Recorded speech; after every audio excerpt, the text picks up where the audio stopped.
Israel और Hamas के बीच जंग के चलते गाजा में हालत दिन ब दिन खराब होती जा रही है।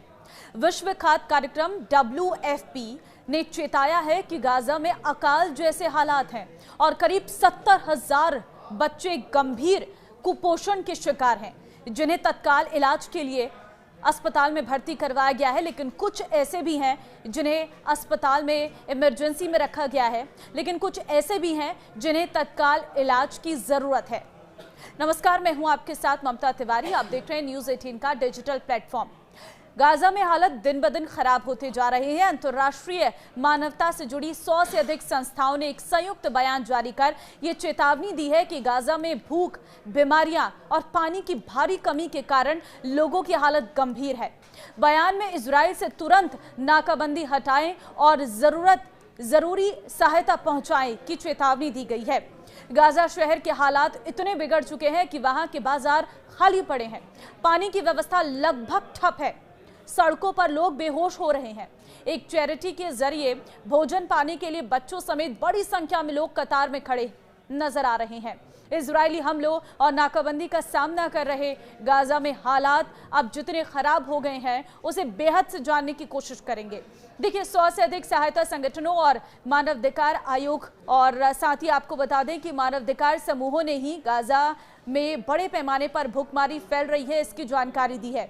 इन समूहों ने बुधवार को जारी अपने बयान में कहा है कि गाजा में राहत के लिए तत्काल कदम नहीं उठाए गए तो नतीजे बेहद खतरनाक हो सकते हैं और बेहद खराब हो सकते हैं। मानवाधिकार गुटों ने गाजा में पूरी पीढ़ी के भविष्य पर संकट होने की बात कही है। मेडिसिन सेंस आपको बता दें कि frontiers, MSF, save the children और ऑक्सफैम जैसे संयुक्त संगठन बयान पर हस्ताक्षर करने वालों में शामिल हैं। बयान में कहा गया है कि सिर्फ फिलिस्तीनी ही नहीं, गाजा में उनके सहयोगी और कर्मचारी भी खाने की कमी का सामना कर रहे। ये चेतावनी ऐसे समय में आई है जब गाजा के स्वास्थ्य मंत्रालय ने 24 घंटों में कुपोषण से 10 और फिलिस्तीनियों की मौत की जानकारी दी है। दूसरी ओर गाजा में आपूर्ति को नियंत्रित करने वाले इजराइल ने संगठनों को चेतावनी को खारिज करते हुए उन पर हमास के समर्थन का आरोप लगाया है।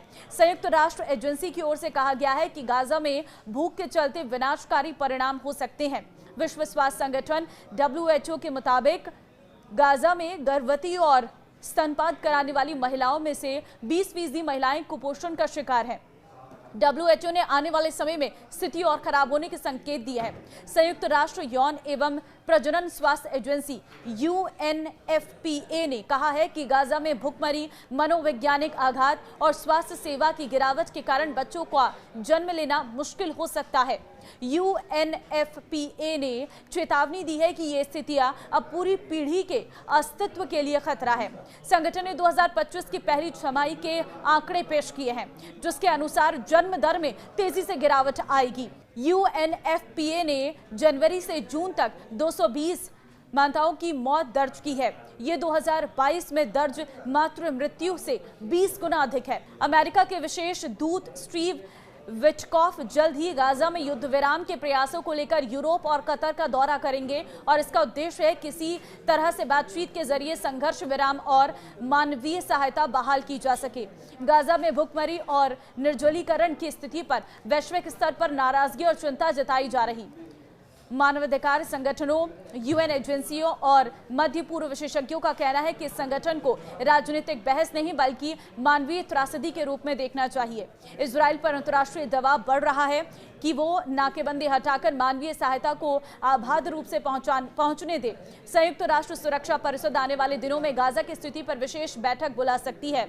अमेरिकी विशेष दूत स्टीव विटकॉफ की कतर और यूरोप यात्रा से उम्मीद है कि युद्ध विराम वार्ता को गति मिलेगी। WHO और WFP जैसी संस्थाएं अब सीधे हवाई मार्ग से सहायता भेजने के विकल्पों पर विचार कर रही है।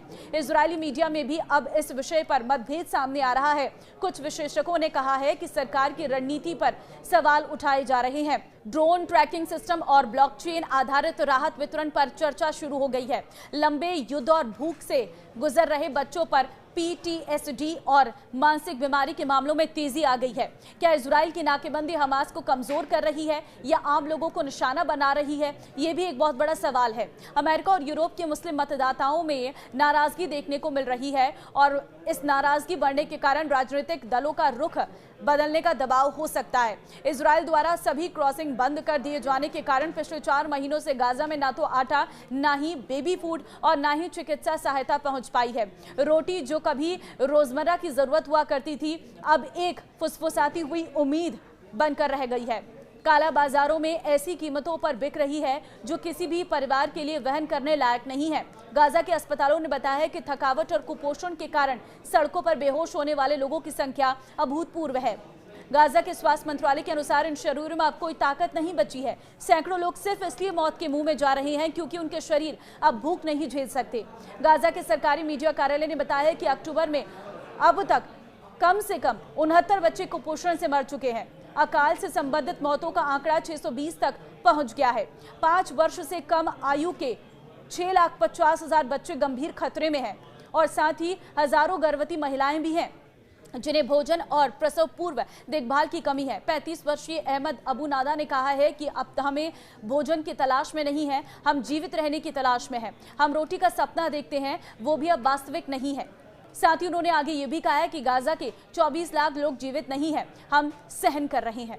तो ये स्थिति इस वक्त गाजा में है जहां पर भूखमरी से लोगों की जान जा रही है। न पानी है, न रोटी है और खाने के लिए कुछ भी इंतजाम नहीं है और यहाँ तक कि स्वास्थ्य व्यवस्था भी पूरी तरह से बिगड़ गई है क्योंकि कोई सामान ही नहीं पहुँच पा रहा है। सड़कों पर लोग बेहोश हो रहे हैं, कुपोषित बच्चे नजर आ रहे हैं और पीढ़ियां दर पीढ़ियां ये स्थितियां और बिगड़ने जा रही है। क्योंकि आप सोचिए कि आज कुपोषण जब एक तरीके से फैल गया है, गाजा की स्थिति बेहद गंभीर नजर आ रही है और इसके पीछे का आप क्या बड़ा कारण मानते हैं, मुझे कमेंट में जरूर बताएं।